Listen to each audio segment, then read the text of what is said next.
Hello po sa mga mahal kong listeners. Magandang araw po sa inyong lahat. Ako po si Miss Winnie at ito ang ating kwento. Nay, ano na naman po itong nabalitaan ko na nakikipag-away na naman daw po kayo kay Tia Hilda? Aba, saan mo na naman narinig yan, Iha? Sagutin niyo na lang po ako, Inay. Hay nako, ang bilis talagang kumalat ng balita, ano? Ano nga po kasing nangyari at nakikipag-away na naman po kayo? Wala yun, Iha. Tinuruan ko lang ng leksyon ng bruha kong kapatid. Ang sama-sama kasi ng ugali ng babaeng yun eh.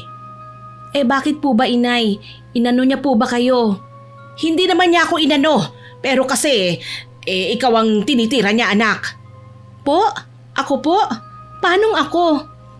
Umaandar na naman kasi ang pagiging mapanlait ng tiyahin mong yun. Kinukutsa ka na naman niya eh. Alangan naman tatayo lang ako at hahayaan siyang pagtawanan ka, hindi ba? Bakit po ba? Ano po bang sinabi ni Tia Hilda? Ano pa nga ba? Kinukutsa niya ulit ang itsura mo, anak. Kung ano raw ang iginaganda ng boses mo, yun daw ang ipinangit ng mukha mo at mukha ka raw mangkukulam. Siya naman tong totoong mangkukulam. Shh, Nay! Hinaan niyo nga po yung boses niyo at baka marinig tayo ng mga kapitbahay natin. Bakit? Totoo namang mangkukulam yung kapatid kong yun ah. Oo nga po, pero hinaan niyo na lang po ang boses niyo. Hayaan niyo na lang po si Tia. Hindi pa po ba kayo nasanay sa kanya? Bakit naman ako masasanay sa pangungutya niya sa'yo?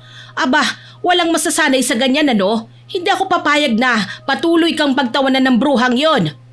Kaya po ba inaway niyo siya, Inay? Oo, at hindi ako nagsisisi. Dapat nga nasampal ko siya eh. Hindi lang ako nakahanap ng tamang tiyempo. Nay, iwasan niyo na pong makipag-away kay Tia ha. Kahit pagbali-balik na rin niyo pang mundo, magkapatid pa rin po kayo. Umirap na lang si Nanay pagkatapos niyang marindi sa lahat ng paalala ko sa kanya. Wala siyang ibang nagawa kundi magkunwaring busy sa pagwawalis para hindi na siya sermonan ko pa ulit. Ako nga po pala si Beatrice, ang nanay ko naman po si Bernadette. Huwag niyo na lang pong itanong kung nasaan ang tatay ko kasi hindi ko rin po alam eh.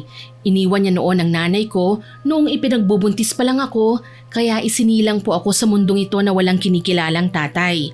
Siyempre, wala na po akong kapatid kasi hindi na po nag-asawang nanay ko pagkatapos siyang iwan ng tatay kong walang kwenta. Natakot si nanay na magmahal ulit. Sa baryo nga po pala kami nakatira, dito po sa malayong probinsya. Pasensya na po kung hindi ko nasasabihin ang eksaktong lugar ng tinitirhan namin kasi alam niyo na, iwas gulo na rin po sa mga tao. College graduate na po ako pero wala pa ring trabaho hanggang ngayon. Ang hirap po kasing humanap ng trabaho lalo na rito sa munisipalidad na kinabibilangan ko. Abala lang ako sa pag-iisip nang biglang pumasok si Nanay sa kwarto ko. Anak, sasali ka ba dun sa pageant ng munisipalidad natin? Hindi pa po ako sigurado, Inay eh. Ano? Bakit naman? Gusto mo yun hindi ba? Tsaka kung sasali ka ron, hindi naman yun ang magiging first time mong beauty contest kasi ilang beses ka na rin sumali sa mga ganyan dati. Nay, 18 pa po ako nung huling beses akong sumali sa ganyan. 23 na po ako ngayon eh. Ano naman ngayon? Wala naman yan kinalaman sa edad ah. Hindi naman po sa ganon. Pero kasi, alam nyo naman po ang pakiramdam ko. Lalo akong pumapangit ngayong tambay lang ako sa bahay. Pumapangit? Paano ba naman nasabi yan, Iha? Napakatalino mo kaya. At isa pa, napakaganda kaya ng boses mo at ang galing kumanta. Nakikita nyo naman po, di ba? Lalo akong tumaba tsaka umitim. Dati nung 18 ako, black beauty pang peg ko. Payat pa ako noon. Ngayon dahil sa wala na akong ibang ginagawa kundi humilata lang dito sa bahay habang naghihintay ng tawagan ako ng mga kumpanyang ina-applyan ko, naging ganito na po ang itsura ko. Isa pa wala naman pong bilang ang pagkakaroon ng magandang boses eh. Kahit pa sabihin ding may utak ako, una pa rin nilang makikita ay ang itsura ko. Hay nako, yan lang bang problema mo, Iha? Hindi lang po lang ang problemang yan, Inay ah. Tsaka isa pa, wala na po talaga akong problema sa itsura ko. Ang akin lang hindi na po ako bagay na sumali sa mga pageant na yan. Mabuti pa ho, mag-focus na lang ako sa paghahanap ng trabaho. Talaga ba, Iha? Sigurado ka na dyan? Bakit parang ibang nakikita ko sa mga mata mo? Nay, wag niyo na po kasing ipilit ang hindi na pwede. Anak, bilang nanay mo, tungkulin ko ring patatagin ang loob mo tuwing nangihina kang abutin ang pangarap mo. Alam kong pangarap mong maging beauty queen. Bata ka pa lang nun, alam kong yun ang gusto mong marating sa buhay. Ano naman pong laban ko sa pageant ngayon sa atin? Narinig ko rin pong sasali daw po si Hana. Si Hana? Ang pinsan mong yun? Nako, puro lang naman ganda ang batang yun, iha. Wala namang utak. Manang-mana nga yun sa nanay niyang si Hilda Nay, kaya nga po beauty pageant, hindi ba? Kasi labanan po yun ng ganda. At labanan din ng utak, Beatrice. Walang nananalo na puro ganda lang. Sexy rin po si Hana, inay. Pero wala pa rin siyang utak. Paano kasi lahat ng utak niya napunta sa boobs, tapos nakakairita pa ang boses? Inay, oo na. Pero sana pag-isipan mong mabuti yan, anak. Gusto ko lang naman makita ka na inaabot mo ang mga pangarap mo Napabuntong hininga na lang ako habang pinapanood ko si nanay na lumabas ng kwarto namin. Tumayo ako at humakbang papalapit sa salamin. Tinitigan ko ang sarili ko at lalo akong nalungkot.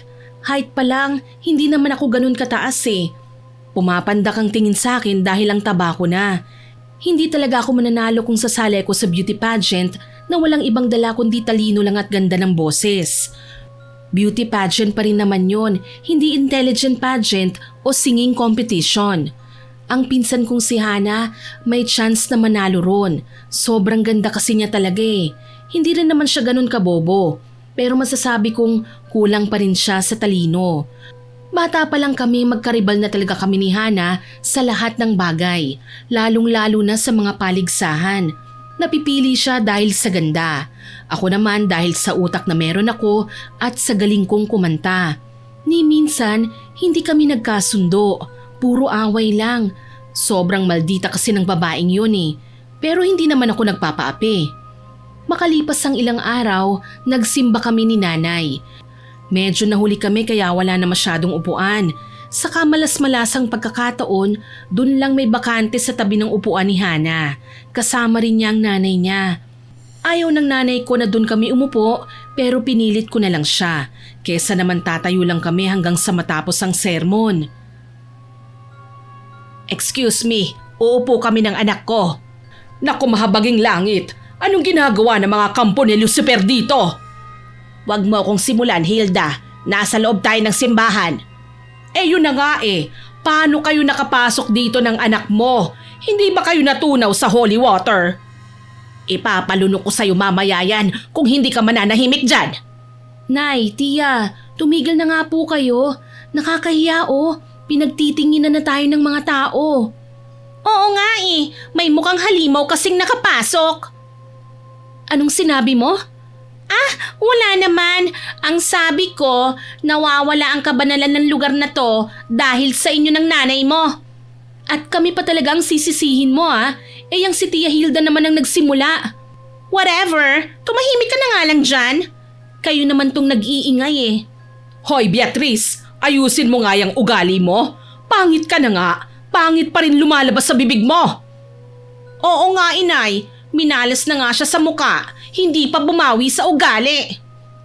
Alam nyo kayong mag-ina kayo, konting-konti na lang talaga ang natitirang pasensya ko para sa inyo. Hindi naman namin yun tinatanong, Bernadette. Nakakawala lang ng ganang magsimba kung may katabi kang ipokrito. Palasimba pero masama ang ugali. Aba, at nagsalita ang anghela. Ang galing mo naman, Hilda. Tanga ka ba? Nay, tama na po yan. Huwag na lang po natin silang pansinin. Daig pa ninyo ang mga bata Gaya ng inaasahan, hindi talaga naging banalang pagsisimba naming yon. Paano kami makakapagdasal ng maayos kung may katabi namang kaming demonyo, hindi ba? Kaya nung matapos ang serbisyo, inaya ko na kagad si nanay na umuwi bago pa sila mag-iringan ulit ng tiyahin at pinsan ko. Kahit palaban akong tao, ayoko rin naman ng gulo Hanggat maaari, iniiwasan ko talaga yon. Kaya pag uwi namin, sobrang init ng ulo ng nanay ko. Padabog pa niyang inilapag sa mesa ang dala niyang bag. Nay, kumalma lang po kayo. Kawawa naman po yung bag niyo. Walang kasalanan yan. Sagad na talaga sa buto ang panggigigil ko sa babaeng yon, Iha. Hindi ko talaga maintindihan kung bakit naging magkapatid pa talaga kami. Hindi naman kami kailanman nagkasundo kahit nung mga bata pa lang kami. Huwag na pong masyadong mainit ang ulo nyo, Inay. Galing po tayo sa simbahan. Yun na nga eh. Galing tayo sa simbahan pero may demonyitang nakasama. Nakakainis. Wala naman pong mabuting maidudulot yung inis nyo eh. Buti pa magbihis na po kayo at ako na po ang bahalang magluto ng tanghalian natin. Sige. Siya nga pala, Iha. Death anniversary ng lola mo bukas. Samahan mo akong dumalaw sa puntod niya, ha? Oo nga pala, Inay. Munti ko nang makalimutan yun ah. Sige po, sasama po ako. Nako, sana hindi lang kami magkasabay ni Hilda sa pagpunta ron. Baka hindi ko siya matansya at isunod ko siya sa hukay. Nay, ano ba naman kayo? Magpalamig na nga lang kayo ng ulo. Tsaka isa pa, hindi naman po yata nagpupunta doon si Tia Hilda sa puntod ni Lola eh. Kung sa bagay, tama ka naman. Wala nga palang puso ang babaeng yon para sa namayapa naming ina. Oo nga po kaya wag na kayong mag-alala. Malakas ang kutob kung hindi sila dadalaw kasi wala siyang pakialam kay Lola, lalong-lalo na si Hana. Oo nga. Nga pala, muntik ko na ring makalimutan, anak. Po, ano po yun, Inay? Nabalitaan ko magsisimula na raw bukas ang registration para sa beauty queen candidates. Tapos po, ano pong gagawin ko ron? Baka sakaling magbago ang isip mo at gusto mong sumali sa screening, anak. Sabihan mo ko ha, sasamahan kitang magpa-register doon. Pag-iisipan ko po, Inay. Hindi talaga ako sigurado kung sasali ako sa screening. Sa puso ko, oo ang sagot ko. Gustong-gusto ko talagang sumali, kaya lang pinapatay naman ako ng sarili kong utak. Hindi ako confident, nag-aalinlangan at nahihiya ako sa mga tao. Hinayaan ko lang na lumipas ang araw na yon. Pinilit kong wag nang isipin ang tungkol sa pagpaparegister, kaya lang traidor talaga ang utak ng tao eh. Hindi makontrol. Walang ibang laman ang isipan ko noon kundi isang malaking tanong kung sasali ba ako o hindi. Kinaumagahan, maaga akong nagising kahit puyat ako sa kaiisip. Ginising ko pa si nanay pagkatapos kong magluto ng agahan namin kasi tulog mantika talagang nanay ko eh. Hindi siya gumigising ng maaga kahit gaano pa siya kaagang natulog sa gabi. Ilang minuto kaming naghanda at saka kami nagpunta sa puntod ng lola ko. Pinanood ko lang si Nanay Ron kung paano siya magmonolog.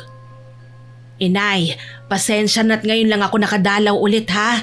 Busy kasi ako sa pakikipagbardagulan dun sa panganay niyong babae. Ba't hindi niyo po subukang multuhin si Hilda? Napakasama na po kasi talaga ng pag-uugali ng kapatid kong yon eh.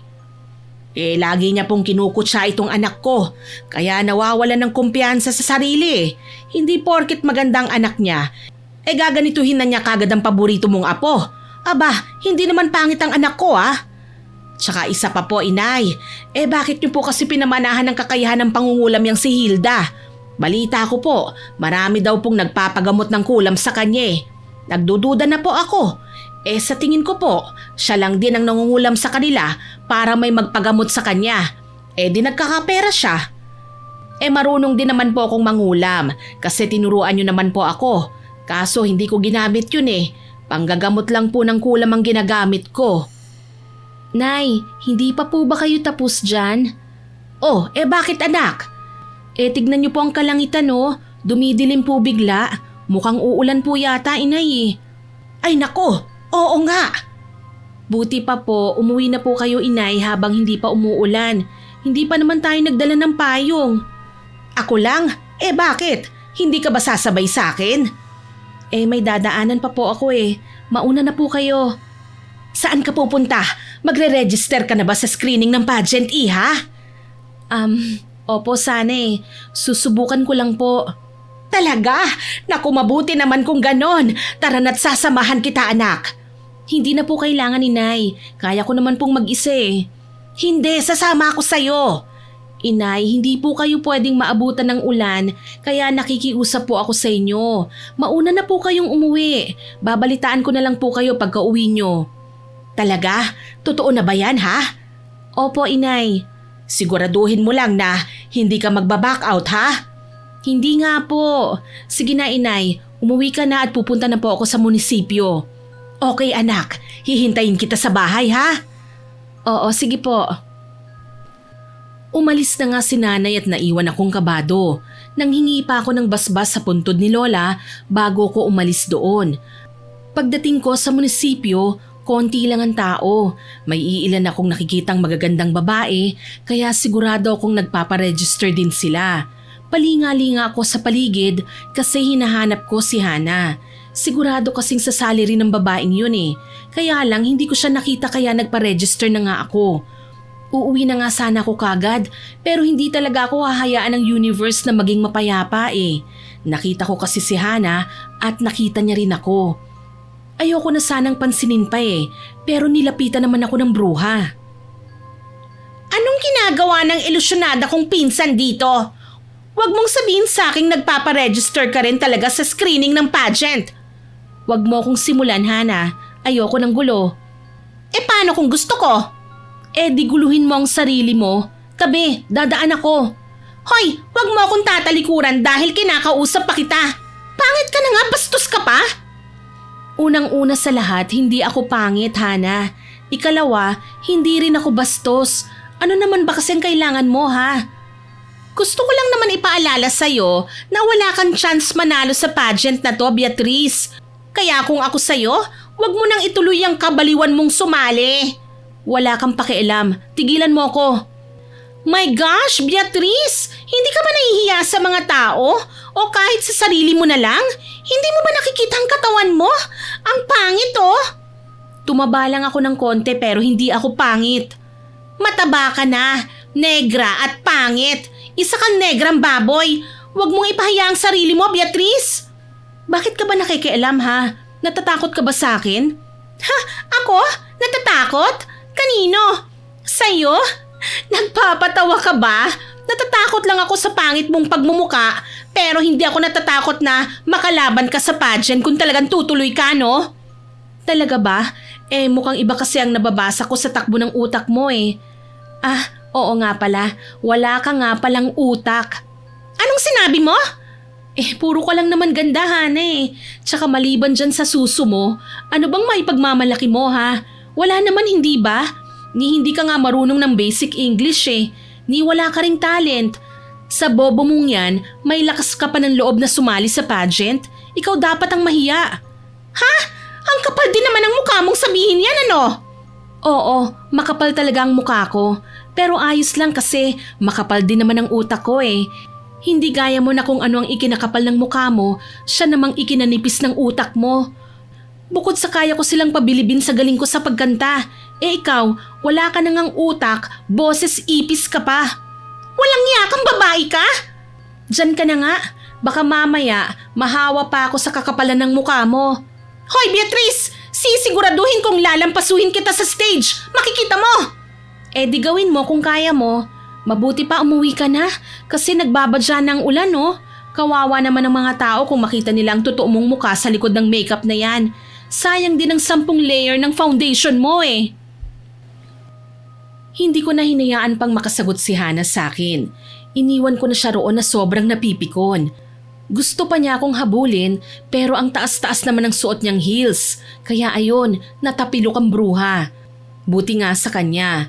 Napangisi na lang ako lalo nang maalala kong hindi naman talaga siya ganun kaganda kung wala siyang suot na makeup. Yung mukha niya, nagagawang pagandahin ng makeup lang eh. Pwede siyang magdiwang doon pero ang utak na walang laman kahit lumunok pa siya ng isang balding foundation, hindi na talaga magbabago ang katotohanang bobo siya. At sa unang salita pa lang niya, mati-turn off ka na dahil nakakairita ang boses niya. Pagka-uwi ko sa bahay, sinalubong kagad ako ni nanay. Nandun na siya sa labas ng bahay at talagang nag-aabang sa akin. Anak, mabuti naman at nandito ka na. Hindi ka pa naabutan ng ulan. Oo nga po inay eh. Umaambon na nga po sa labas eh. Pero ayos lang. Sakto naman pong nakarating na ako bago pa lumakas. O siya, kumusta naman ang lakad mo? Nakapagpa-register ka ba ha? Opo inay, tapos na po. Ay, salamat naman kung ganon. Huwag ka nang magbaback out dyan ha anak? Tignan po natin. Anong tignan? Aba, hindi magandang biro yan ha. Kumusta naman ang pagpaparegister mo ron? Hindi ka ba kinukutsa ng mga staff? Hindi naman po. Mabuti. Ay, nakita mo ba ang pangalan ni Hana sa listahan? Nakasalubong ko kaninang kapatid kong bruha eh. Ang sabi, nagpa-register na rin daw ang anak niyang Bobita. Hindi ko po napansin ang pangalan ni Hana sa listahan, Inay. Pero nagkita po kami ron. Ano? Naku naman oh, hindi ka ba niya inaway? Nay, nakapagtataka naman po kung hindi ako aawahin ng babaeng yon. Syempre, inaway po niya ako. Pero sanay naman po ako sa kanya eh. Normal na yon para sa akin. Ano na naman ang pinagsasasabi niya sa'yo ha, Iha? Ano pa nga po ba?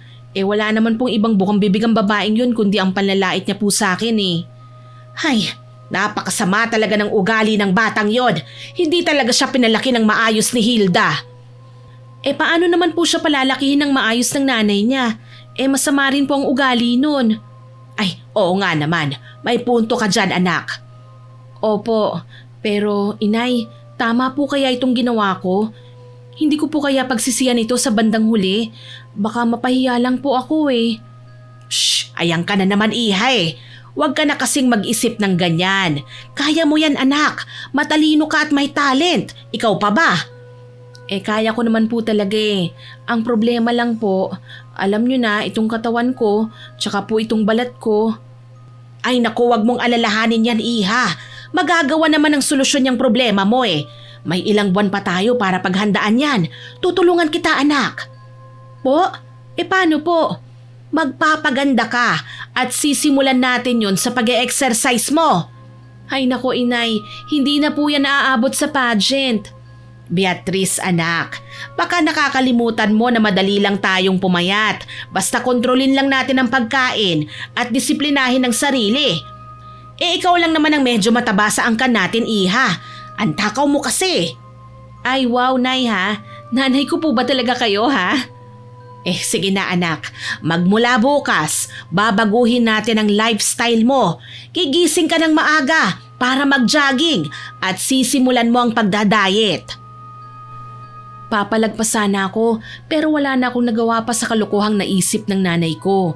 Hindi ako naniniwala na magiging epektibo ang plano niya kasi ilang buwan lang naman ang paghahanda at mangyayari na kagad ang pageant.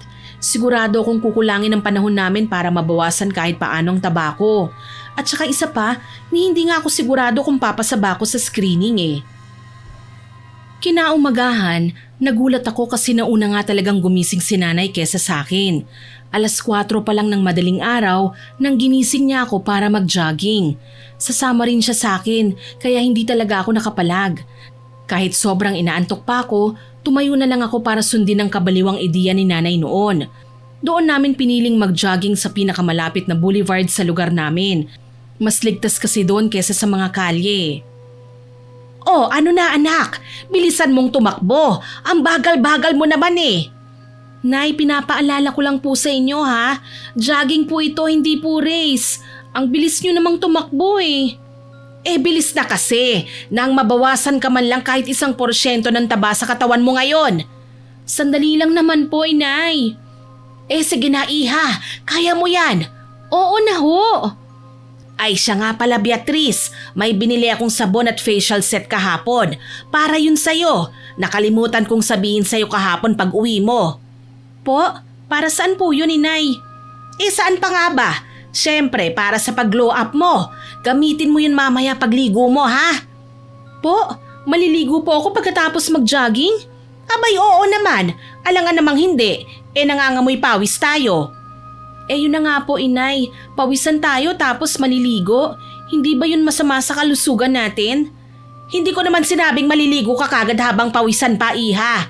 Siyempre, patutuyuin mo muna ang pawis mo. Sige po. I-maintain mo ang sabon na yon ha? Tsaka ang facial set sa skincare mo ha? May lotion na rin doon. Gumastos pa po talaga kayo. Hindi ba yun mahal, Nay? Ihawag mo nang isipin yon. Mahal talaga ang magpaganda. Pero hayaan mo na. Effective naman yun eh. Paano nyo po nasabing effective? Kasi anak, ginamit din yun ng kumari ko. Makinis na ang kutis niya ngayon. Okay po. Tignan na lang natin kung gagana nga yun sa akin. Pero salamat po, Inay. Maliwanag ng paligid nung naisipan namin ni Nanay na umuwi na. Para akong mamamatay sa sobrang hingal at pagod. Ang sakit-sakit ng paa ko, kaya bumagsak kagad ako sa kama pagpasok ko sa kwarto. Pero pinagalitan naman ako ni Nanay kasi magbihis daw muna ako. Basang-basa rin kasi ng pawis ang damit ko eh. Si Nanay naman, napagod din naman siya pero hindi masyado. Kasi physically fit naman ang nanay ko eh. Maganda rin ang kurba ng pangangatawan niya kahit may edad na. Makalipas ang ilang oras, naligo na rin ako kagad gamit ang sabon na binili ni Nanay. Sinubukan ko ring gamitin ng facial set at lotion. Pagkatapos noon, tinawag ako ni Nanay sa labas. Mag-practice daw kaming rumampa kaya tumanggi ako, pero hindi nagpatalo ang nanay ko. Kaya ayun, napalabas niya ako at pinakitaan ko siya ng queen walk. Marunong naman akong rumampa kasi natuto na ako mula nung bata pa ako. Maya-maya pa, hindi namin inaasahang biglang dumating si Tia Hilda. Nangaasar siya at patawa-tawa pa. Wow naman! Ganyan pala rumampa ang isang biik? Hoy Hilda, manggugulo ka na naman ba ha? Talagang dito pa kayo sa bakuran ko nag-practice ha? Hindi na kayo nahiya sa mga kapitbahay nyo no? Tumahimik ka ngang babae ka, bumalik ka na ron sa bahay nyo. Grabe naman, bawal na ba akong bumisita rito? Oo, bawal talagang bumisita rito. Ano na naman bang ginagawa mo rito? Napadaan lang naman ako rito sa inyo. Tapos nakita ko kayong gumagawa ng pig show. Anong pig show ang pinagsasasabi mo dyan? Maang-maangan kapatid. Syempre, may baboy na rumarampa eh. Kung hindi mo ititikom yung bibig mo, tatamaan ka talaga sa akin. Ang init naman ang ulo ng bunso namin. O siya, kita-kits na lang sa screening ha? Sana hindi mapahiyayang pamangkin ko. Siguradong lalampasuhin lang siya ng anak ko. Umalis ka na nga! Alis! Bruha! Paalam na muna mga talunan! Kahit nasanay na ako sa mga salita ni Tia Hilda laban sa akin, hindi ko maiwasang masaktan. Nawala na nga ako ng gana kaya huminto na ako. Pero kahit na ganun, hindi hinayaan ng nanay ko na tuluyan akong panghinaan ng loob. Sinuportahan pa rin niya ako at palaging pinapaalalahanan na kaya ko ito. At dahil doon, pinagpatuloy ko ang pag-e-exercise, pagda-diet at pagpapaganda hanggang sa dumating na ang araw ng screening. Sa kabutihang palad, nakapasok ako sa official candidates. Pasok din si Hana syempre. Mas pinagigihan ko pa ang pag-glow up ko sa sarili ko at pagsasanay na rumampa at magpakilala ng sarili para sa introduction. Inihanda ko na rin ang talent ko sa pagkanta at siniguradong may birit yon at bagay sa akin ang kantang aawitin ko sa talent portion. Ilang buwan ang lumipas, masasabi kong handa na ako sa pageant. Excited na ako lalo na't nakikita kong may pagbabago na sa katawan at balat ko. Beatrice anak, medyo pumuputi ka na. Napapansin ko nga rin po inay. Nako, sabi ko na nga ba effective talaga ang sabon at set ng skincare na binili ko para sa'yo. Oo nga po inay, hindi pa kuminis ng sobra pero at least may pagbabago na po. Magandang glow up mo na yan anak. Mas gumaganda ka ngayon ha. Tsaka isa pa, medyo pumapayat ka na rin. Oo nga po Kayang-kaya mo nang lampasuhin sa stage ang Bruhilda mong pinsan anak. Galingan mo ha. Malapit na ang pageant nyo. Opo inay, gagawin ko po talaga ang best ko. Ay siya nga pala anak, nabalitaan mo bang tungkol dun sa tiyahin mong kay sama ng ugali? Si Tia Hilda po? Wala naman po akong naririnig tungkol sa kanya. Bakit po inay? Anong meron? May isang nakulam daw na taga rito sa atin. Tapos may dala mula sa kabilang baryo. Wala naman akong ibang kakilalang mangkukulam dito sa lugar natin. Sinasabi niyo po bang si Tia Hilda ang kumukulam sa kanila? Sino pa nga ba? Kabisado ko rin naman ang kabilang baryo at wala rin akong kakilalang mangkukulam doon. Baka naman po meron tapos hindi niyo lang po alam. Hindi iha, kaming mga mangkukulam, nakikilala namin kagad ang mga katulad namin. Kahit sa isang tingin lang, alam na namin. Kung si Tia Hilda nga po yun, bakit niya naman po kukulamin ang tatlong yun? Yun na nga anak, sa kanya rin kasi nagpapagamot ang tatlo. Malakas talagang hinala ko na pineperahan lang sila ng kapatid kong yun. Po, kung ganon, sinasadya silang kulamin ni Tia para magpagamot sila sa kanya? Para magkapera si Tia Hilda, ganun po ba, Inay? Nakuha mo, Iha! Malaki kaya ang bayad ng mga nagpapagamot sa kulam? Magkano naman po? Hindi ko alam kung magkano ang hiningi ni Hilda. Pero gahaman sa perang babaeng yon, kaya sigurado akong malaki ang singil niya. Hay nako, Inay, wala po kayong ebidensya dyan, kaya wag na po muna kayong manghusga. Hindi naman ako nanghuhusga, anak. Nagsasabi lang ako ng totoo. Kilala ko ang kapatid kong yon. Halang ang kaluluwa niya. Hindi ko na dinagdagan pa ang mga panghuhula ni nanay sa ginagawa ng tiyahin ko. Nag-focus lang ako sa paghahanda para sa pageant hanggang sa dumating na nga ang araw na pinakahihintay namin. Sobrang excited ako, pero mukhang mas excited si nanay. May nalalaman pa nga siyang coat na may hood na gusto niyang suotin ko sa pagpunta namin sa gaganapan ng pageant para daw hindi kagad makita ng mga tao ang pag-glow up ko. Para daw masurprise sila, kaya ayun na nga ang sinuot ko. Pagdating namin doon, umupo na si nanay sa front seat kasi nauna siya. Samantalang ako, pumunta na sa backstage.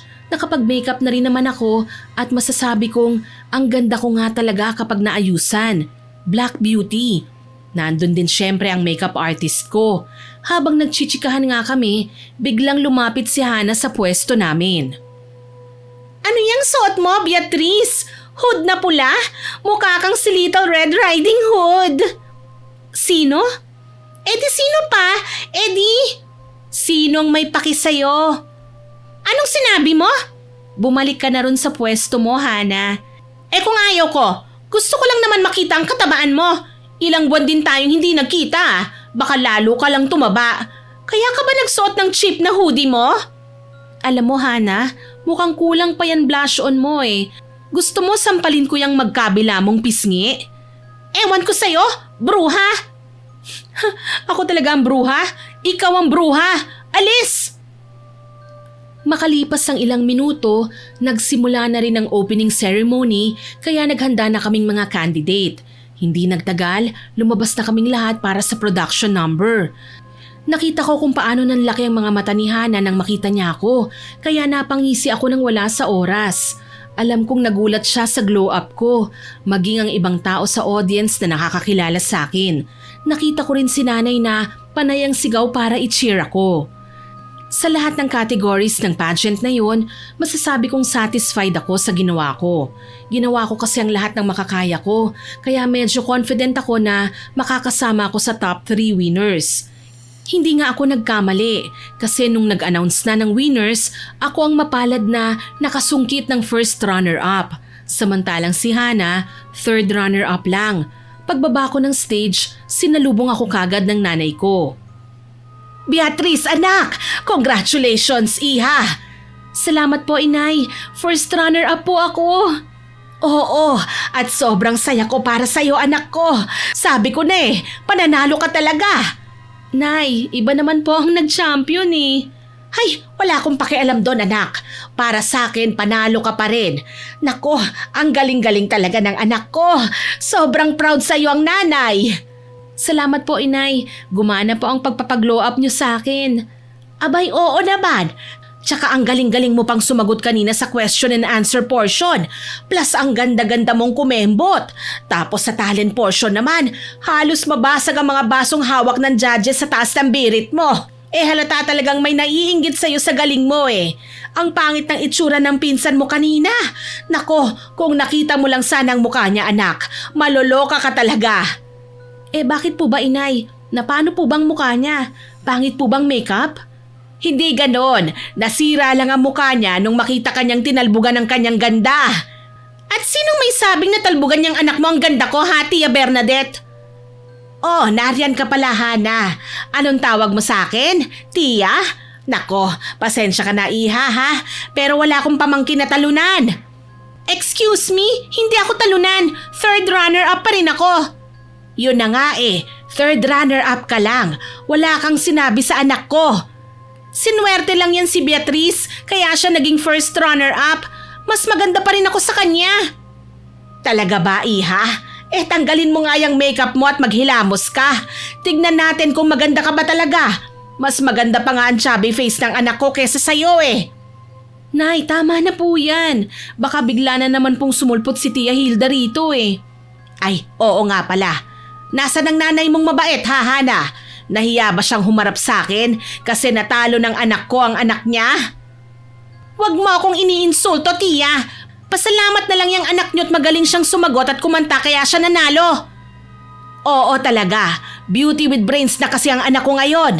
Talented pa. Eh ikaw ba? Beauty lang with makeup. Pagsisisihan niyo ang mga salitang sinabi niyo sa akin, Tia Bernadette. Umalis ka na, Hana. At ikaw, Beatrice, sisiguraduhin kong masisira ulit yung mukha mo at yung katawan mo. Tandaan mong kayang gawin yun ng nanay ko laban sa'yo. At bakit? Ipapakulam mong anak ko sa nanay mo? Paano kung ganun nga, Tia? Anong gagawin mo? Subukan nyo lang at magkakamatayan tayo. Lalampasuhin ko yung mukha nyo ng nanay mo kahit nilampaso ka na ng anak ko sa stage. Ewan ko sa inyong mag-ina. Diyan na nga kayo. Mabuti naman. Alis na, Hana. Ito lang ang tatandaan mo, Beatrice. Papangit ka ulit. Itaga mo yan sa bato. Alis na o pupukpukin ko ng bato yung pagmumukha mo. Namula na sa galit si Hana nang umalis siya sa harapan namin. Si nanay naman, malapad ang ngiti niya. Halatang nag-i-enjoy siyang makita ang pamangkin niyang inaasar. Inaya ko na rin si nanay na umuwi na kami kasi halos 11:00 na rin ng gabi nang matapos ang pageant. Nagtataka man ako dahil hindi ko nakita si Tia Hilda, pinagsawalang bahala ko na lang yun. Gusto ni nanay na mag-celebrate kagad kami ng tagumpay kong yun. Pero hindi ako pumayag kasi gabi na nga. Pwede namang ipagpabukas, kaya ayun, umuwi na nga kami at nagpahinga. Kinaumagahan, nauna ulit si nanay na magising hindi para yayain ako mag-jogging, kundi para maligo dahil maaga raw kaming gagala at mamamasyal sa kung saan namin maisipan. Magse-celebrate na rin kami ng panalo naming yon, kaya excited din ako. Kumain kami ni nanay sa medyo mamahaling restaurant sa bayan at doon nagkwentuhan. Beatrice anak, alam mo ba kung gaano kasama ang timbla ng mukha ni Hilda nung announcement of winners na? Po, nandun po ba si Tia? Oo naman, alangan namang wala. Ang yabang-yabang nun. Kala mo naman may maipagmamayabang. Hindi ko po kasi siya napansin eh. Nandun na siya sa 2nd row mula sa front seat. Inabangan ko talagang reaksyon ng mukha niya. Galit na galit nung nag-announce ang host na 3rd pwesto lang si Hana. Ganun po ba? Paano na lang po nung nag-announce na ng champion? Yun na nga. Halos magwala na siya ron. Tawang-tawa ako sa reaksyon niya. Hay nako inay, wag po kayong masyadong magdiwang na natalo natin sila. Ang ipagdiwang po natin ay ang pagkapanalo ko na siyang panalo niyo na rin po. Oo nga naman iha, hindi ko lang maiwasang matawa sa napakasama nilang reaksyon eh. Baka po karamahin tayo niyan inay, sige ka. May next pageant pa naman akong sasalihan na siguradong sasali rin si Hana. Ay, oo nga pala anak, may pageant ulit sa kabilang munisipalidad. Opo inay, sigurado akong sasali ulit si Hana para bumawi. At hindi ka magpapatalo sa kanya anak. Tignan mo naman, natalo mo na siya kahit hindi ka pa ganun ka-sexy at kaganda. Kasi matalino ka at talented. Paano pa kaya kung lubusan mo ng maangkin ang perfect na hubog ng katawan? Sigurado akong matatameme na talaga yung pinsan mo. Kaya nga po mas maghahanda po ako eh. Pag-iigihan ko pang pag-e-exercise at mas seseryosohin ko pang pagdadiet ko. Kaso medyo may ikinatatakot lang po ako inay eh. Oh, ano naman yun? Narinig niyo po ba na pinagbantaan ako ni Hana kahapon, hindi ba? Yun ba? Nako, wag kang mag-alala iha. Kasi hindi ko rin naman hahayaang gawin niya yun sa'yo. Inay, alam naman po natin kung gaano kalaki ang galit nila sa atin. Hindi po talaga malabong paglaruan ni Tia Hilda ang mukha ko, pati kalusugan ko po. Aba, matuto siyang lumaban ng patas ano? Parang hindi nyo naman po sila kilala inay. Alam natin pareho na kung magigipit sila sa sitwasyon, talagang hindi po sila lalaban ng patas. Dudumihan talaga nila ang laban. At ano, kukulamin ka ni Hilda para masira ang itsura at kalusugan mo? Para hindi ka makasali sa susunod na pageant? Subukan niya lang talaga. Paano nga po kung gawin niyo ni Tia laban sa akin? Ano pong laban natin sa kanya? Aba, kung gagawin niya yun, mapipilitan akong gamitin din ang kakayahan ko sa pangkukulam. Kahit hindi ako mangkukulam, may kakayahan naman ako sa bagay na yon dahil sa pamana ng namayapa mong lola. Mapanganib po yan, inay. Ay, wala akong pakialam. Hindi ko hahayaang saktan ka ng bruhang yon, anak. Kaya wag mo nang isipin pang tungkol sa bagay na yon. Tumango na lang ako kahit hindi ko maiwasang mag-alala. Inubos namin ang buong araw na yon na puro pamamasyal lang. 4:00 na ng hapon nang umuwi kami ni nanay. Dumaan pa kami sa suki naming tindahan kung saan bumibili si nanay ng set ng skincare ko. Kasi paubos na rin yon. Pagkatapos nun diretsyo na kaming umuwi sa bahay. Pagdating namin, nagulat ako kasi nandun sa labas si Tia Hilda at Hana. Sigaw ng sigaw si Tia. Akala niya yata nandun kami sa loob. Para siyang tangang naghahanap ng gulo roon. Kaya sinigawan din siya pabalik ni nanay nung makalapit na kami. Hoy Hilda! Ano bang problema mo ha? Para kang aso na tahol ng tahol dyan sa bahay namin. Nariyan lang pala kayo. Mabuti naman at nagpakita na rin kayong mag-ina sa akin. Ano po bang kailangan nyo, Tia?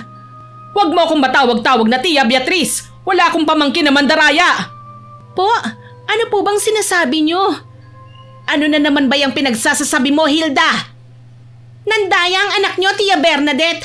Kaya siya naging first runner-up. Anong klaseng kabaliwan na naman ba yung lumalabas sa bibig mo, Hana? Totoo naman Nandaya ka. At ano namang basihan mo, ha? Kung ano-ano na lang yung pinagsasasabi mo Papansin ka talaga, no? Hoy, Beatrice! Huwag mong pagsasalitaan ng ganyan ng anak ko, ha? Bakit ho ba kayo nang bibintang? Nagsasabi lang ng totoo ang anak ko. Nilandi mo ang mga lalaking judges, hindi ba? Po, ano pong sinasabi niyo dyan? Huwag ka nang tumanggi pa dyan, Beatrice. Hindi naman ako magtataka na ginawa mo yon Siyempre, hindi ka mananalo kung hindi mo gagamitin ang panlalandi mo. Ewan ko sa inyo, Tia. Imbento kayo Nakakahiya ka, pamangkin.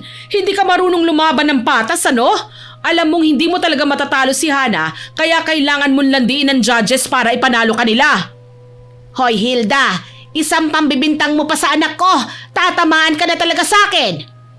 Ganun ba? Sige, subukan mo. Tignan natin kung kaya mo ko. Napakapayatot mo naman. Kailan pa naging payatang sexy ha, kapatid? Hindi naman ako katulad mong may 10 kilong bilbil. Anong sinabi mong babae ka? Nay, tama na po yan.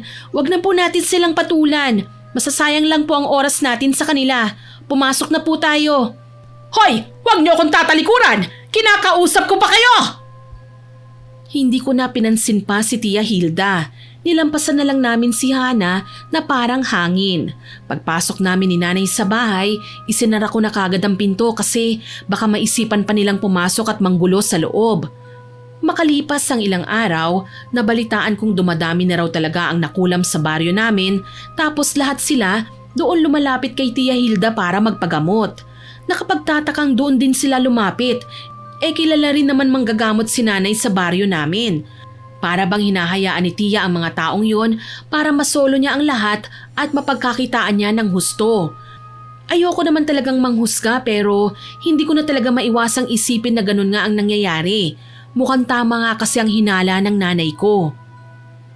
Nay, tingin niyo po, kagagawan lang talaga ni Tia Hilda ang lahat ng nakulam dito sa baryo natin, pati na sa kabilang baryo? Oo naman anak, baka nga may iba pa siyang biktima sa iba pang baryo dito sa buong munisipalidad natin Hindi lang natin alam.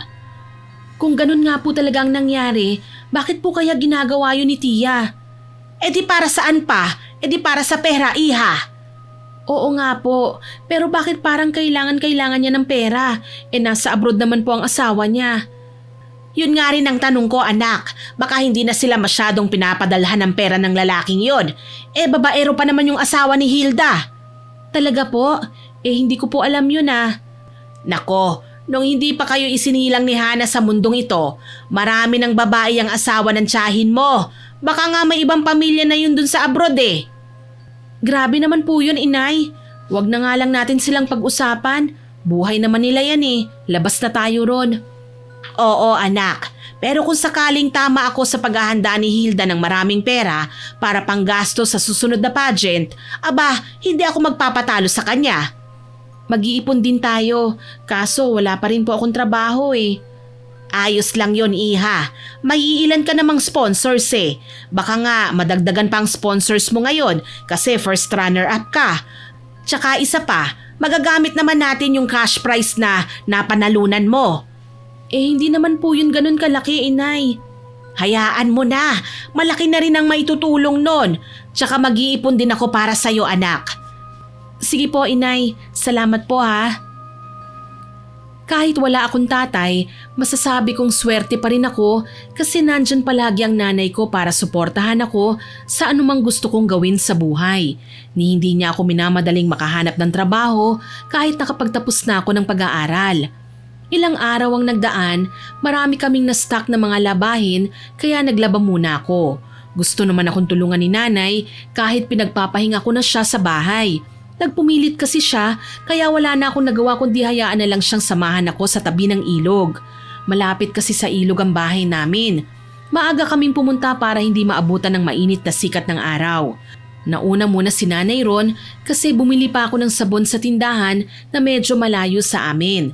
Pagdating ko sa tabi ng ilog, nadatnan ko si Nanay at ang saksakan ng bait niyang kapatid. Malas at nandun din pala si Tia Hilda. Nagtago muna ako sa gilid ng puno ng nyog para makinig sa usapan nila. Kung ganon, tama talaga ang hinala ko sa'yo, Hilda. Matalino ka ngang tunay, kapatid. Ano naman ngayon sa'yo kung ginagawa ko ang mga yon? Wala ka na ba talagang konsensya kahit katiting man lang? Hindi ka ba naaawa ron sa mga tao, ha? Hay nako, Bernadette, ang tawag dyan, business. Business? Anong business ang pinagsasasabi mo? Nananakit ka ng mga tao tapos business? Huwag mo nga akong pakialaman. Kung naiinggit ka dahil malaki ang kinikita ko sa ginagawa ko, edi gawin mo rin. Hindi ako katulad mo, Hilda. Hindi ako pinamanahan ni nanay ng ganitong kakayahan para gamitin ko lang sa kasamaan. Hoy, Bernadette, nagpapatawa ka ba? Kakayahan sa pangkukulam tong pinamana ni inay sa atin. Malamang, sa kasamaan talaga to gagamitin. Bakit? San ka ba nakakita ng mabuting pangkukulam, ha? Panggagamot ang tunay nating kakayahan, Hilda. Hindi ang pangkukulam. Anong gagamutin natin kung walang nakulam, hindi ba? Gamitin mo nga yung utak mo, Bernadette. Akala ko ba matalino ka? Ba't bigla yatang humina ang kukote mo? Hindi na talaga ako makapaniwala sa takbo ng utak mong babae ka. Ginagawa mo talagang negosyo ang pagiging mangkukulam mo, ano? Aminin mo na kasing naiinggit ka. Wala namang pumipigil sa'yo eh. Mangulam ka rin, tapos gamutin mo rin sila. Mabilis ang pagpasok ng pera sa ganyan, mahal kong kapatid. Lubayan mo ang nanay ko, Tia Hilda. Oh, Beatrice, nandito ka na pala. Oo, napakasama niyo talaga. Isusumbong ko kayo sa publiko. Pasensya na, pero hindi mo pwedeng gawin yon, iha. At bakit hindi? Huwag mong kalimutang marunong ding mangulam ang nanay mo, mahal kong pamangkin. Oo nga, marunong nga si nanay. Ano naman ngayon? Hindi naman niya ginagamit ang kasumpasumpang kakayahan na yon. Kahit ginamit niya o hindi, padadamay pa rin ang nanay mo kung malaman ng mga tao ang sikreto ko. Siyempre, idadamay ko siya. Ang sama talaga ng ugali niyo, Tia. Napakaitim ng budhi niyo. Oo talaga. Kaya wag mo akong susubukan, ha, Beatrice? Dahil sa oras na malaman ng mga tao ang sikreto ko, ikaw at ang nanay mo ang una kong sisingilin. Pagsisisihan yung nabuhay pa kayo sa mundong ito. Nababaliw ka na talaga, Hilda. Umalis ka na nga. Bumalik ka na ron sa kampo ng mga demonyong kasama ng anak mong demonyita rin. Humahalakhak pa si Tia pag alis niya. Kunot na kunot naman ang noon namin ni nanay. Naglaban na lang kami habang pinag-uusapan kung gaano kasama ang Tia Hilda ngayon. Hindi naman siya ganun dati. Likas ng masama ang ugali niya pero hindi sa puntong umaabot sa ganitong kasamaan. Pero sa pagkakataong yon, talagang nilamon na siya sa pagiging gahaman sa pera. Pagkatapos ng ilang oras, natapos din kami ni nanay sa paglalaba kaya umuwi na rin kami. Pinagpahinga ko na siya at ako na ang nagsampay ng lahat ng nilabhan namin. Maaga akong nakatulog sa gabing yun dahil sa matinding pagod na nararamdaman ko. Pagising ko kinaumagahan, masama po ang pakiramdam ko. Mainit ang katawan ko at medyo nahihilo rin. Tsaka nilalamig. Nalaman kong may lagnat na pala ako dahil mas mainit pa raw ako sa inaakala ko, sabi ni nanay. Beatrice, anak, mataas ang lagnat mo ah. Naulanan ka ba kahapon? Po, hindi naman po umulan kahapon, inay ah. Ay, oo nga pala. Bakit bigla ka nalang nilagnat dyan? Tsaka namumula ka pa oh. Hindi ko nga rin po alam eh. Mabuti pa, kumain ka na muna. Nagluto ako ng paborito mong ulam, anak. Mamaya na po ako, inay. Masyado pa naman pong maaga para kumain eh. Sigurado ka ba? Kailangan mong kumain para makainom ka ng gamot. Uunahin ko na po munang uminom ng gamot. Pasuyo na lang po ako noon, inay. Nandyan po sa gilid ng mesa ko.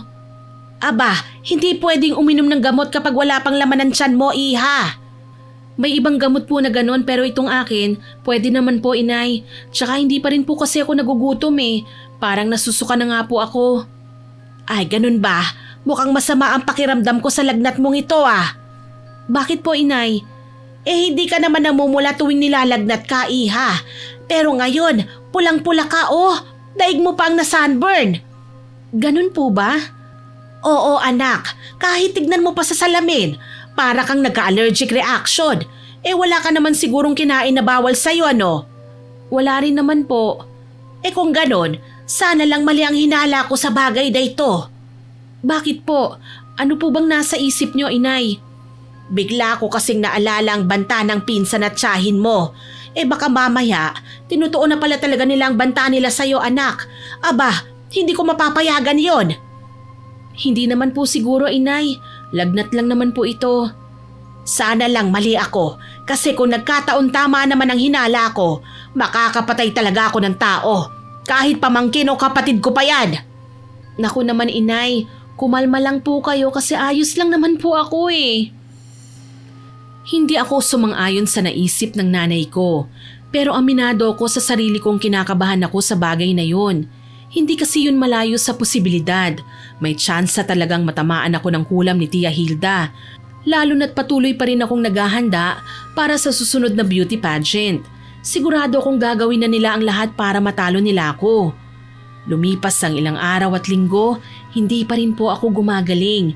Sobrang nagtataka na ako sa karamdamang yun, maging ang nanay ko. Lalong lumakas ang kutob ni nanay na kagagawan talaga yun ni Tia Hilda. Lalo na't nakapagtatakang hindi naman ako gumagaling sa iniinom kong gamot. Dahil doon, nagpasama si nanay sa akin na pumunta sa bahay ng tiyahin ko.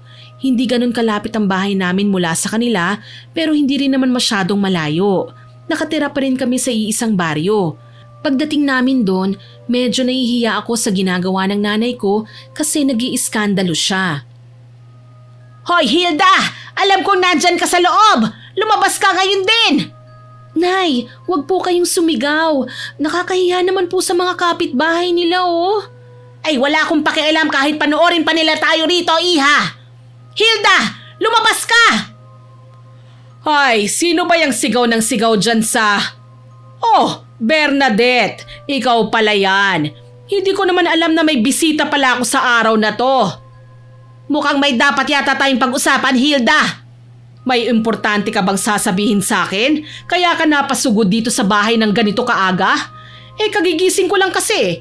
May makapal na mukha kasing gumising sa akin. Wala akong panahon para patulan niyang pagiging isip bata mo. Nandito ako para itanong sa'yo kung may kinalaman ka ba sa nangyayari sa anak ko. Bakit? Ano bang nangyayari kay Beatrice? Tingnan mo ang balat niya, Hilda. Namumula lang yan nung nakaraang araw. Pero ngayon, natutubuan na ng maraming bukol. Hindi rin normal ang nararamdaman niyang lagnat. O tapos, anong gagawin ko dyan? Tinatanong kita, Hilda. Pinagbibintangan mo ba kung kinulam ko ang anak mo, ha? Wala akong sinabing ganyan, pero sa bibig mo na rin mismo nang galing yan. Meron ba? Wala akong ginagawa sa anak mo, Bernadette. Mabuti pa, umuwi ka na lang bago ka pa marinig ng mga kapitbahay namin. Bakit? Natatakot ka bang malaman nila kung anong klaseng tao ka talaga? Bakit? Hindi ka ba natatakot na madadamay ka? Tandaan mo, sa oras na malaman nila ang sikreto ko, idadamay at idadamay talaga kita. Sama-sama tayong mananagot sa mga tao. At bakit ako mananagot sa kasalanang hindi ko naman ginawa? Dahil idadamay kita. Ganyan lang kasimple, Bernadette. Umuwi ka na nga sa inyo. Umuwi na lang kami ni nanay. Mainit tuloy ang ulo niya pagdating namin sa bahay. Wala siyang ibang bukang bibig kundi ang tiyahin ko. Gusto niyang aminin ni Tia na binigyan niya ako ng sakit. Hindi man umamin si Tia, malakas din naman ang hinala kong may kinalaman talaga siya sa nangyayari sa akin. Lumipas ulit ang ilang linggo. Walang pagbabago sa nararamdaman kong sakit sa katawan. Kung may nagbago man, yun ang paglala nito. Halos ayaw ko nang lumabas ng bahay kasi nahihiya na akong ipakita sa mga taong nangyayari sa balat ko. Naglalagas na rin ang buhok ko kaya sobrang nag-aalala na si nanay para sa akin. Hindi na talaga maganda itong nangyayari sa iyo, anak. Tingnan mo, ang dami ng bukol ang tumutubo sa balat mo. Sobrang kati na rin po kasi, inay. Hindi ko po mapigilang kamutin eh. Kung ano-anong gamot na lang ang pinainom ko sa iyo, pero lahat ng yun walang tumalab.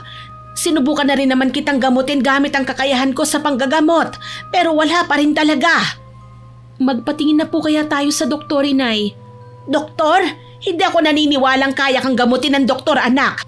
Sa mga gamot pa lang na pinainom ko sa'yo, ang hindi pagtalab ng mga yun, nangangahulog ang hindi doktor ang kailangan mo. Ano po bang kailangan ko? Isang albularyo, iha. Kung ganon, kanino po tayo lalapit?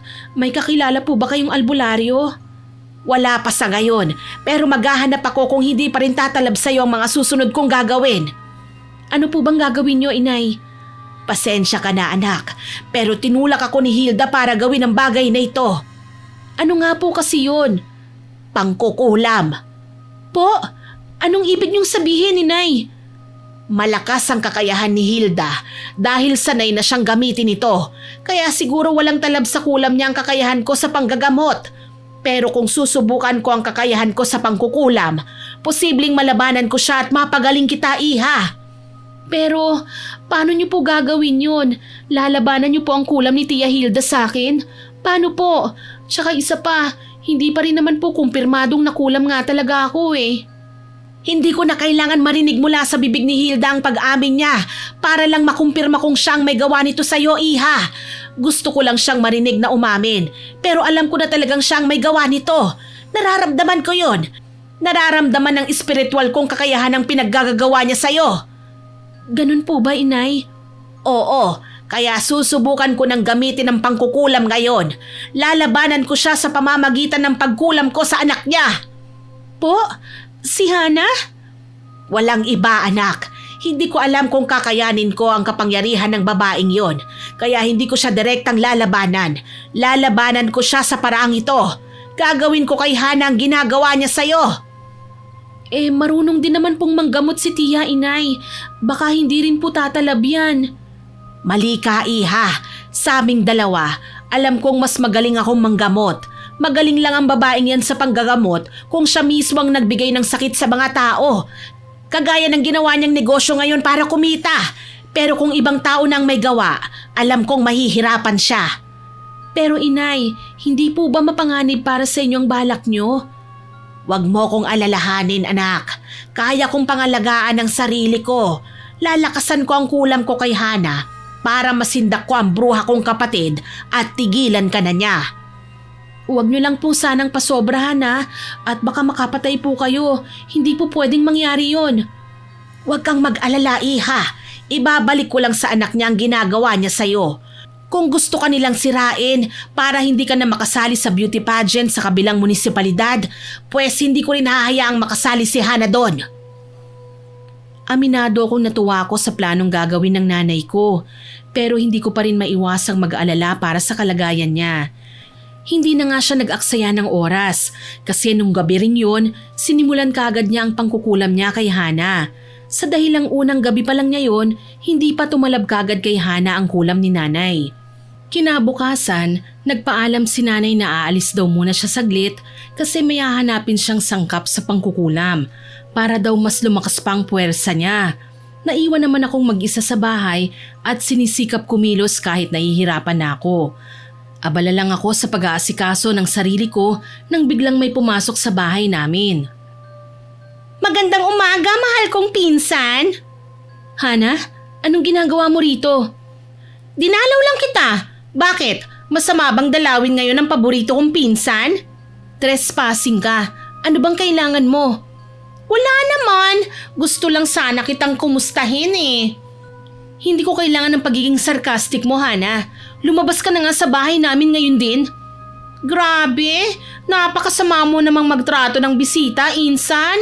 Ganyan ba dapat tumanggap ng bisita? Unang-una sa lahat, hindi kita tinatanggap dito sa bahay namin. Ikalawa, hindi ka bisita, buwisita. Ikatlo, naaalibadbaran ako sa pagmumukha mong yan kaya umalis ka na.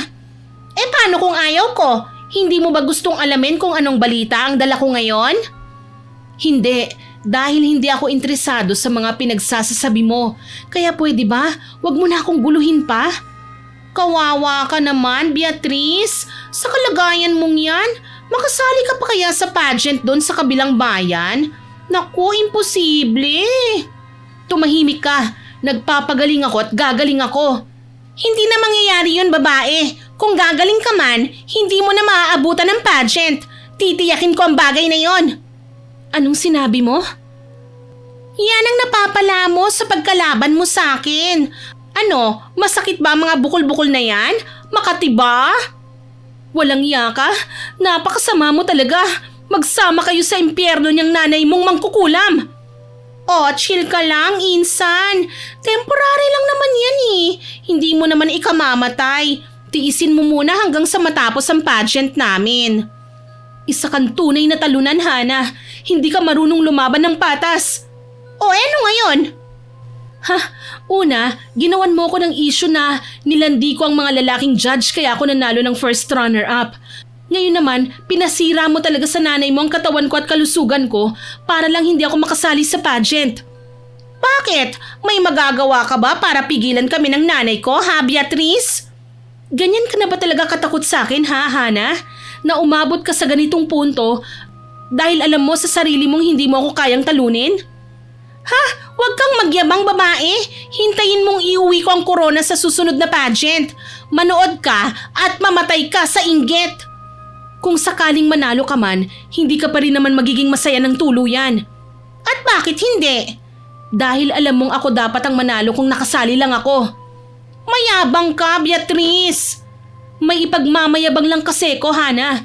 Hindi kagaya mo na puro dadalang. Wala namang maipagmamalaki maliban dyan sa boobs mong hindi pantay. Anong sinabi mo? Dahil sa pangiinsulto ko kay Hana, nakatikim ako ng isang malakas na sampal mula sa kanya. Sa sobrang lakas nun, natumba talaga ako. Mabuti na lang at sa kama ako bumagsak. Doon kami nagsagutan sa kwarto ko dahil pumasok siya ron ng walang paalam. Gaganti sana ako sa ginawa niyang pagsampal sa akin pero napahinto ako nang marinig ko ang boses ni nanay.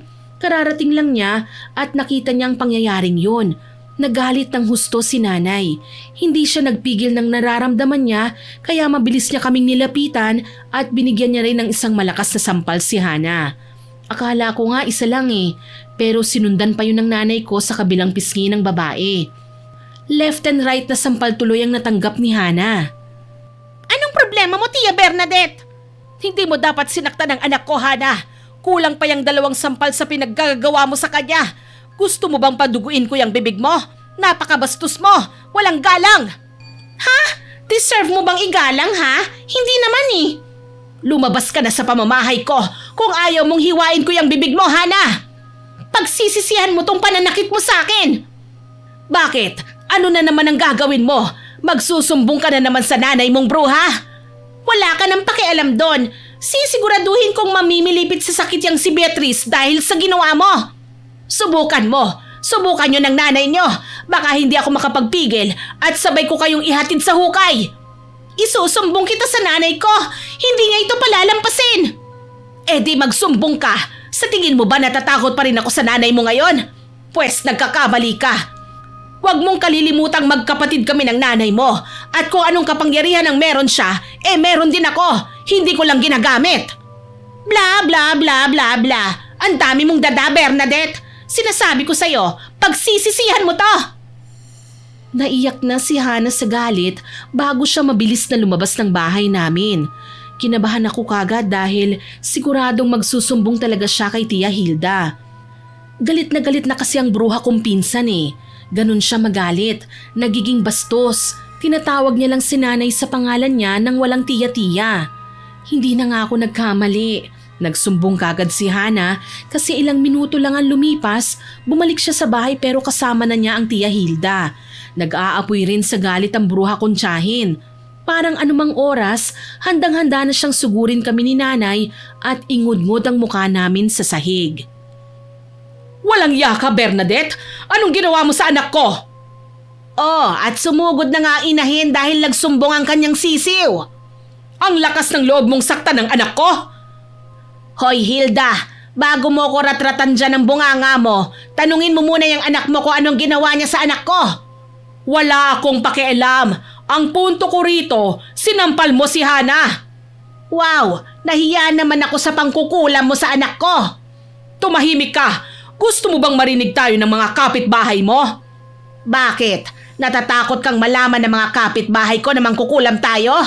Pwes, ako hindi. Ikaw lang naman ang gumagawa ng masama rito eh. Hindi ko palalagpasin tong pananakit mo sa anak ko, Bernadette. 2 beses niya po akong sinampalin, Nay. Away lang naman namin ni Beatrice yun eh. Pero nakialam po yung kapatid niyo. Hoy Hana, tumigil ka nga dyan. Pauwiin mo ng nanay mo. Huwag kayong manggulo rito sa amin. Tumahimik ka, Beatrice. Magtutuos kami ng nanay mo. Hindi kita uurungan, Hilda. Tignan mo oh, sumisilip rito ang mga kapitbahay ko. Sigurado akong malalaman nila ngayon ang sikreto mo. Subukan mo lang at mapapatay talaga kita. Sige, gawin mo. Gusto mo bang bigyan pa kita ng kutsilyo? Sabihin mo lang dahil sabik na rin akong sugatan niyang marumi mong bibig. Talagang sinasagad mo ko ha? Pwes, hetong sayo. Sa isang iglap lang, nagsabunutan na sina nanay at tiya Hilda. Kahit nangihina pa ang katawan ko, pinilit kong kumilos para awatin sila. Kasi mukhang wala namang balak umawat si Hana eh. Pinilit kong paghiwalayin ng dalawa, kaya lang pinigilan naman ako ni Hana tsaka niya ako sinabunutan din. Napasigaw tuloy ako nang wala sa oras dahil sa biglaan niyang pag-atake sa akin. Sobrang ingay na namin doon sa loob ng bahay dahil sa pagsisigawan namin. Ina laban sa ina at anak laban sa anak ang nangyayari. May ilan kaming kapitbahay na gustong pumasok para awatin kami pero sinigawan naman sila ni nanay na wag daw makikialam. Galit na rin kasi ang nanay ko eh, kaya niya siguro nakalimutang nangihina pa ako at hindi ko pa kayang makipagbuno kay Hana. Ano ba, Hana? Bitiwan mo ang buhok ko! Hindi! Kakalbuhin kitang babae ka! Sobrang tagal na akong nanggigigil sa'yo, alam mo ba yon? Matagal na dapat kitang binugbog eh! Tama na kasi nasasaktan na ako! Yan nga ang gusto kong mangyari, para to sa pandaraya mo sa pageant! Hindi nga sabi ako ng daya eh, ano ba? Sinungaling ka! Dapat lang sa'yo to! Hoy Hana, bitiwan mo ang anak ko! Huwag kang makialam sa mga anak natin at ako ang harapin mo, Bernadette! Magulo, sobrang gulo ng pangyayaring yun. Kung hindi lang sana ako nangihina, kaya ko sanang itumba si Hana eh. Kasi di hamak naman na mas malaki ang katawan ko kaysa sa kanya. Ang huli ko lang naalala sa pangyayaring yun ay ang sapilitang pagpasok ng mga kapitbahay namin sa bahay tsaka nila kami inawat. Pero hindi pa rin nagpaawat sila nanay at tiya, maging si Hana. Hindi nagtagal, literal na nagdilim ang paningin ko at wala na akong maalala pagkatapos noon. Umikot kasi bigla ang paningin ko at natumba ako nang wala sa oras. Tsaka ako nawalan ng malay. Pagising ko, nandun na ako sa kwarto habang inaalagaan ni nanay. Nay? Beatrice, iha! Nako, mabuti naman at nagising ka na. Pinakaba mo ko ng sobra, anak. Ano po bang nangyari? Nasaan sina tiya at Hana? Ang mga bruhang yon, pinalayas ko na. Baka kasi hindi ako makapagpigil at makapatay ako ng kapatid. Ang sakit po ng katawan ko, inay. Naku naman, walang iya talaga yung pinsan mo. Pasensya ka na anak ha. Sa sobrang galit na nararamdaman ko, hindi na kita naisip. Ayos lang po yun. Damay naman po talaga ako sa gulong ito eh. Tsaka kami naman po talaga ni Hana ang pinag-ugatan ng iringan nyo ni Tia Hilda eh. Kahit na, Hayaan mo anak, ipaghihiganti talaga kita. Lalakasan ko mamayang gabi ang sakit na ibibigay ko sa Hana na yon para maramdaman ni Hilda na kinukulam ko rin ang anak niya. Tignan na lang natin kung hindi kanya tigilan. Paano po kung hindi? Di hindi ko rin titigilan si Hana hanggang sa mas malala pa sa'yo ang dadapong sakit sa katawan niya. Kaya niyo po ba yun? Kayang-kaya ko, iha. Gagawin ko ang lahat para sa'yo kahit makapatay pa ako ng pamangkin. Inay, wag naman po sana kayong umabot sa ganung punto. Aba, kung hindi ka titigilan ni Hilda, patawarin ako ng Diyos kasi mapapatay ko rin talaga ang anak niya. Gusto ko po sanang magkabati-bati na tayo, kaso hindi ko rin po kaya eh. Galit din po ako sa kanila.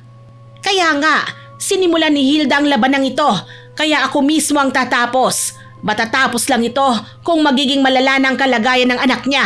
Mas malala pa sa'yo. Kahit naman po siguro manalo tayo sa labang ito, Inay, mukhang hindi rin ako aabot sa pageant. Anong hindi aabot? Anong ibig mong sabihin, iha? Ibig ko pong sabihin, kahit gumaling pa po ako ngayon mismo, hindi na po ko aabot na pakinisin ko ang balat ko. Kasi sa dami po nitong bukol-bukol na to, siguradong aabot po ito ng maraming buwan bago mawala ang marka ng sugat. Kung ganon, hindi ka na talaga sasali sa pageant, iha. Sisikapin ko pa rin po. Baka may iba pang paraan para matabunan ng mga ito kung gagaling na ako. Kung ganon, sisikapin ko ring matapos na itong kasamaan ni Hilda sa lalong madaling panahon. Basta wag niyo lang pong pasobrahan ng pagkulam kay Hana, ha? Hindi po kayo pwedeng makapatay. Tignan na lang natin, anak. Gustuhin ko mang pigilan ng nanay ko, hindi ko na ginawa. Gusto ko rin kasing maturuan ng leksyon yung pinsan ko na yon eh. Sapat na sa aking magdusa rin siya basta wag lang mamatay. Ayokong mamuhay ang nanay ko na inuusig ng konsensya niya. Tsaka isa pa, hindi naman siya mamamatay tao eh. Yun lang ang gusto kong ipaalala palagi sa nanay ko. Lumipas ang ilang araw. Tumalab na nga talaga ang kulam ni nanay kay Hana. Nabalitaan kasi namin na hindi daw lumalabas ng bahay kasi may tinatago raw ito. Hindi ko alam kung may ideya ba ang mga tao sa nangyayari sa kanya. Basta sigurado ako na kung anong nararanasan ko ngayon sa kulam ni Tia Hilda, siya ring nararanasan ni Hana. O mas malala pa nga eh. Nag-alala na rin ako dahil paniguradong susugurin ulit kami ng tiyahin kong dragon. Tsaka isa pa, pakiramdam ko matatalo kami sa labanan ng pangkukulam ng mga nanay namin. Nay, kailan po kaya matatapos itong pagdurusa ko sa kulam na ito? Ginagawa ko ng lahat ng makakaya ko, anak. Habang kinukulam ko si Hana, sinusubukan din naman kitang gamutin. Pero wala talaga eh. Mas malakas ang kulam ni Hilda kesa sa kakayahan ko sa panggagamot. Hindi po ba tayo lalapit sa ibang albularyo? Mukhang hindi na, iha. Bakit po? Mapanganib eh. Ayokong may ibang taong madamay rito. Pero wag kang mag-alala, anak. Susubukan ko ito. Kailangan kong magawa ito. Sige po. Kaya ko pa rin naman po eh. Siya nga pala, Inay. Sa susunod na araw na po ang registration sa pageant sa kabilang munisipalidad. Hindi na po talaga ako makakasali ron. Oo nga, iha. Nakakalungkot nga eh. Pero hayaan mo na. Patas naman kayo ni Hana. Siguradong hindi rin kaya ng pinsan mong yun ang sumali. Sayang lang po ang pagkakataon, Inay. Dahil sa taas ng pride natin, wala ni isang gustong humingi ng tawad eh. Kaya heto, pareho kami ni Hana na nagdurusa. Hindi ako naniniwalang madadala sa paghingi ng tawad ang mag-inang yon, anak. Tsaka isa pa, sila naman dapat ang may ihingi ng tawad sa atin eh. Sila ang naunang nanggulo eh. Sila nga po, Inay. Pero kung walang magpapakumbaba sa atin, baka darating ng panahon na isa sa amin ni Hana ang mamatay. Kung isa man ang mamamatay sa inyo, anak, titiyakin kong si Hana yon. Inay, pasensya na po kung hihilingin ko ng sumuko na tayo, ha? Sumuko? Ano bang sinasabi mo, iha? Tama ba ang narinig ko? Hindi ko na po yata kasi kakayanin eh. Sobrang nahihirapan na po ako. Tsaka isa pa, napapansin ko na rin pong nangihina na kayo. Ayos lang ako, anak. Kaya wag mo akong alalahanin. Sigurado rin naman akong nangihina na rin ang tiyahin mo eh. Nararamdaman ko yon. Pero inay, tumigil ka na, iha. Kung pipilitin mo akong ibaba ang sarili ko para humingi ng tawad sa kanila, kahit silang may kasalanan sa akin, hindi ko gagawin yon. Mukhang hindi ko makukumbinsi ang nanay ko, kaya ako nang gumawa ng paraan para matigil na ang lahat ng yun. Kahit nangihina pa ako, palihim akong umalis ng bahay para pumunta sa bahay ni Tia. Kinakabahan ako pero kailangan kong patatagin ang sarili ko. Hindi naman gulo ang hanap ko ron kundi ceasefire. Ayoko na kasing dumating sa punto na may mamamatay nga talaga. Kung mangyari yon, siguradong hindi na matitigil ang gantihan sa buhay namin. Ayoko mabuhay ng ganon. Pagdating ko sa bahay nila, ayaw pa sana akong papasukin ni Tia pero nagpumilit ako. Napansin kong wala si Hana sa sala nila. Mukhang nagpapahinga rin sa kwarto niya at nangihina kagaya ko. Anong ginagawa mo rito, babae ka? Tia, hindi na po ako magpapaligoy-ligoy pa. Nandito po ako hindi para manggulo, kundi para makipag-ayos po sa inyo. Ano ka mo? Nabingi na yata ako, kaya kung ano-ano na lang ang naririnig ko. Nakikiusap po ako sa inyo, Tia. Itigil niyo na po itong pagpapahirap niyo sa akin. At bakit ko naman gagawin yon, ha? Kinukulam din naman ng nanay mo ang anak ko, Nangangako po ako na titigilan ni nanay si Hana kung titigilan niyo rin po ako. Hindi po matatapos ito kung patuloy kayong magpapalamon sa galit. Pareho na po kami ni Hana na hindi nakakasali sa pageant, Tia. Oo, at kasalanan mo yon at ng nanay mo. Hana anak, bakit lumabas ka? Magpahinga ka na doon sa kwarto mo. Hindi po, inay. Gaya ni Beatrice, pagod na rin po ako Ano? Hindi nyo naman po siguro gustong umabot tayo sa puntong may isa sa atin ang mamamatay. Siguro panahon na para itigil na natin ang gulong ito. Salamat, Hana. Hindi ako makapaniwalang kakampihan mo ko ngayon. Hindi kita kinakampihan, Beatrice. Sinasabi ko lang to dahil nahihirapan na rin ako. Mas gusto ko pang doon tayo magpuksaan sa stage kaysa ganito na pati ako hindi na rin nakakasali sa pageant. Hana, iha, ano ba tong sinasabi mo dyan? Gusto mo bang itigil ko na ito? Opo, inay. Ayoko na po ang ganitong laban Kung patuloy man kaming maglalaban ni Beatrice, doon na lang po sa rampahan namin sa stage. Huwag na po ang ganito. Mabuti naman kung ganun, Hana. Bago ako makauwi, gusto ko munang makasiguro na titigilan na talaga ako ng nanay mo para tigilan ka na rin ng nanay ko. Ano? Aba, hindi! Nay, sige na po. Anak, sigurado ka na ba dyan? Opo, inay. Hindi ko na po kaya O sige, wala na akong magagawa pa. Titigil na ako, Beatrice. Pero kung hindi pa rin titigilan ng nanay mo ang anak ko, sisiguraduhin kong magiging PWD ka na talaga. May isang salita po ako, Tia Hilda. Umuwi ka na, Beatrice. Magkita na lang tayo sa entablado sa susunod na pageant. Sige, Hana. Humanda ka dahil doon na lang kita lalampasuhin ulit. Natawa lang si Hana sa sinabi ko sa kanya.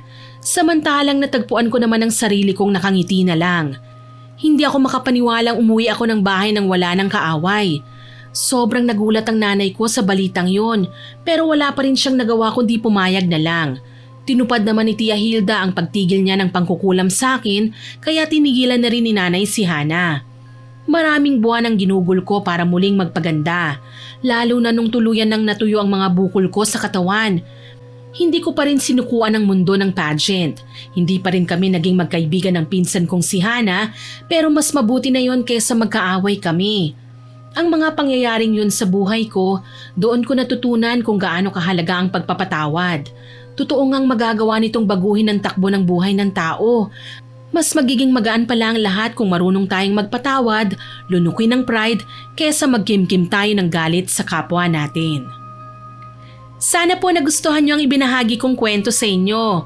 Pero bago ko po tapusin ito, gusto ko munang mag-shoutout sa masusugid nating listeners. Shoutout po kay Gina Andraque Peñas, kay Josephine de la Cruz from Saudi Arabia, kay Jean Aloro, sa mag-asawang Wilmer at Sherry Ann Vigilla, kay Grace Largadas, kay Mika Balagot at sa pamilya niya sa La Union at Pangasinan. Shoutout din po kay Jonathan Alvarez, kay Carla at Jillian, kay Angel Marie from Taiwan, kay Angel Munoz na solid listener po natin, salamat po. kay Tara Dabi at sa lahat ng staff sa lounge restaurant sa Kuwait, especially kina Merna, Hussein, Joe at Red Swan. Hello din po kay Jonalyn Bantillo at sa mga DAT employees sa Mandaluyong City, kay Barbilyn G at sa mga anak niyang sina Vince at Catriona, kay Angelic Villamor at sa anak niyang si Rasi. Shoutout din po kay Chad Gomeri, kay Don Rosales from Dubai, kay Julito Padua, kay Mary Ann Pasoken, kay Vilma Manabat from Pampanga, sa Varde family from Camarines Norte, kay Angeline Denaga, kay Meldy from Malaysia. Hi po ma'am, happy listening po. Hello din po kay Rosette Gutierrez, kay Grace Abiro, kay Marites Pabia at sa Pabia family, kay Joe Contreras from Bulacan, kay Malu Cortero at sa Cortero family from Kamsur, kay Mary Ann Valdez, kay Mama Lynn Liwasag, kay Christy Abad, Maricel Dosal at sa Dosal family, kay Anthony Llaneta, kay Meldoy Silva at kay Hanileth, kay Jasmine Villanueva, kay Esha Isa, kay Inay Telly, happy birthday po sa inyo, kay Eileen Mirandate, kay Rogelio Bonete, kay Michael John Vito na birthday po ngayon, happy birthday po sir. Pabati po mula sa asawa niyang si Ann Vito.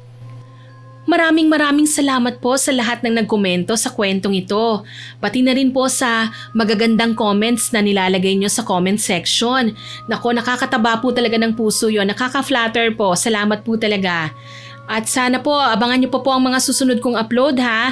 At huwag nyo pong kalilimutan na mag-subscribe, like, share and comment sa mga upload natin. Para po mabilis nyong makita kung may bago tayong upload, pindutin nyo lang po ang notification bell para lagi kayong updated. Aasahan ko pa rin po ang inyong suporta ha. Syempre po ang goal po natin maka 100k subscribers tayo. Sa tulong po ninyo. Muli ako po si Miss Winnie na nagpapasalamat sa inyong walang sawang pakikinig.